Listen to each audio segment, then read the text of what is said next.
Hi friends. பகவான் ஸ்ரீ ரமண மகர்ஷி சின்ன வயசில் திருவண்ணாமலைக்கு போய் உட்காந்துட்டார். அவரை அழைச்சிட்டு வர்றதுக்காக அவரோட அம்மா அவர்கிட்ட போய் நின்னாங்க. அப்போ அவர் மௌன சுவாமியாக இருந்தாங்க. அப்போ வாழ்க்கையோட ஒரு முக்கியமான ரகசியத்தை அவங்க அம்மாவுக்கு சொல்கிறாங்க. நம்ம எல்லாருக்கும் தான் சொல்கிறாங்க. அது என்னன்னு கேளுங்க. அவருக்கான பிராப்த பிரகாரம் ஆங்காங்கு இருப்பவன் ஆட்டுவிப்பான்.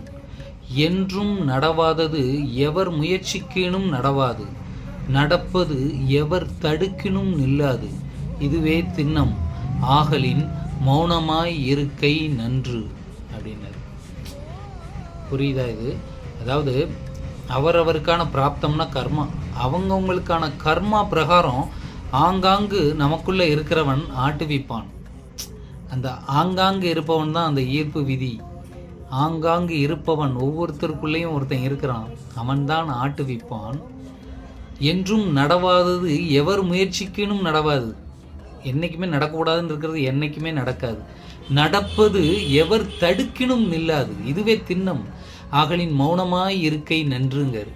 மௌனமாய் இருக்கை, நம்ம ஆற்றலை செயல்படுத்தாமல் சிவனேன்னு நாம் இருக்கும்போது நம்மக்கிட்ட நம்மளோட லா ஆஃப் அட்ராக்ஷன் வேலை செய்யுது. இந்த ரகசியம் மறைமுகமாக சொல்லப்பட்டிருக்குது. இதை பற்றி டீட்டெயிலாக பேசலாம். Thanks friends.